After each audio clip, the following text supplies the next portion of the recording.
Ian, Yes. this was like almost a throwback topic to me here. This came from WBTV Channel 3 on your side out of North Carolina. Raleigh, North Carolina, home of ex-YouTuber Rue. Hundreds of fake Nintendo Classic systems were seized by North Carolina's anti-counterfeiting task force at a Triangle area shopping center recently. The Secretary of State's office said. Okay, the task force worked for the last 2 weeks to obtain the counterfeit systems from sellers, and the sellers voluntarily surrendered them. A total of 340 fake Nintendo Entertainment System Classic Edition systems were surrendered amid the operation. This is so weird to me, just because this harkens back to this happened in the mid 2000s with the those Famicom clone with like N64 controllers were always sold in malls. Yeah, the Super Joy Boys or whatever the hell they were called. Yeah, they were all over the place. They were over the flea markets at the time too. We got one in at Luna once that was called the Italian Brothers Game Console. Okay, I want that Italian Boys Game Console. I want that one. But back then, Nintendo went after those people eventually, and they had a ton of things confiscated in New York City, somewhere around 2005 or 6. There's stories about that, and it's happening again with the NES Classic Edition. I mean, when you go to the swap meet, there was a vendor. I'm not narking. I'm not dropping a dime, but there was a vendor I've seen with just dedicated to selling. It could have been this exact one, 620 games. Sure. There's probably like the main one out there you can purchase here. So the real Nintendo systems have 30 pre-installed games, while the counterfeit system claims to have 620 and even up to 800 pre-installed games. Yeah, they're just loading up the system with a bunch of them.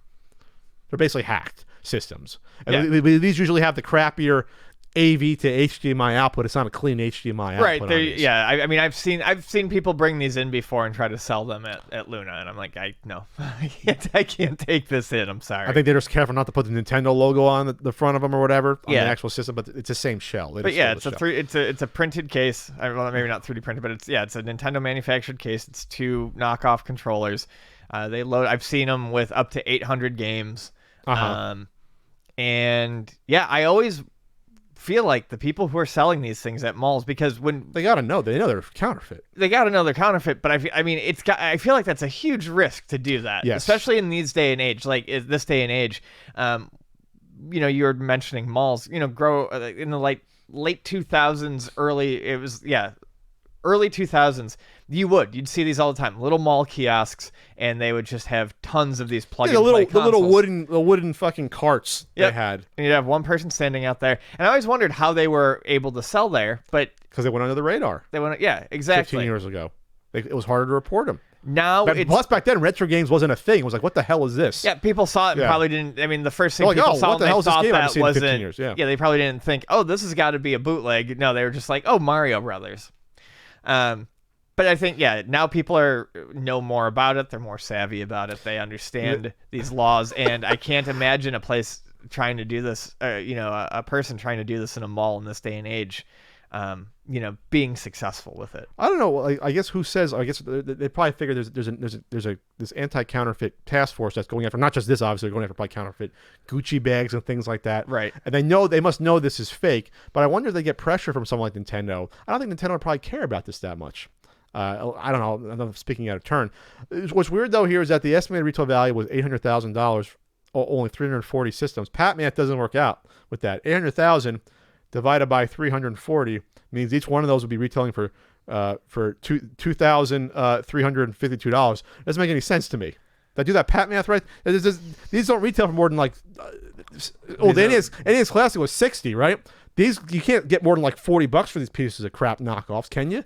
The estimated retail value of the goods. Yeah, that doesn't make any sense. The retail value should be 60 times 340. It should be $20,000. Yeah, for these, unless there was like 3,000 that were 340. The only thing I can think of is maybe they're trying to look at like the worth of the games and then extrapolate it from there. There you go, Ian. That makes sense. Well, if there's 300, was someone at the task force saying, "Oh, what's a Contra worth right now? What's a Hudson's Adventure?" That'd be funny if that was my assignment on the counterfeit task force. Let's just say that they're going by like basic digital game prices. Say it's 5 times 320. What's that? Do the math. Oh, these have 620. Yeah. Oh, okay. Maybe they're saying that they're $1 each, 620 times 340. That still gets only 210,000. They'd probably do something like that, though. You're right. They probably do something like... They pull the magic value out of the air. The value, like $3 each for these games. So they're probably thinking, like, well, the value is like $1,000 or $1,800 each. That's what they did, I think. They said these are $3 each. That means each one's $1,860 times 340. No, that still gets you only 632,000. We'll figure this out, but that's what they probably did. You're right. They probably said these games are worth like between $4 and $5 each. This is like a Square One segment now that we're doing. How many consoles were seized? 340. Square One. Do some division-y. Just divide from 800,000 divided. Right? Well, at $5 per game. The systems then become worth $1,054,000. So it's $4.23. It's something in there. Ian math. It's in there somewhere. Yeah. I just think it's hysterical to see this happen. I mean, whatever. How embarrassed would you be if you're a real retailer? This can't be real retailers that would stock these. This isn't a toy shop they would know. Yeah, no, I have to imagine this is a person who had a bunch of these drop shipped to their house, went to the mall, said, I'm going to buy that kiosk for 2 months and sell a bunch. And ran a gamble. And so they probably won't get sued by one directly civilly, but they're just recovering them. You know, less than 10 decides to go after them. Okay. I think it's not as heartwarming as the interview ticket scalper from like 5 years ago or so, 4 or 5 years ago. Yeah, that was great. That's going to be one of the best stuff. We're going to throw that in. All right, moving on.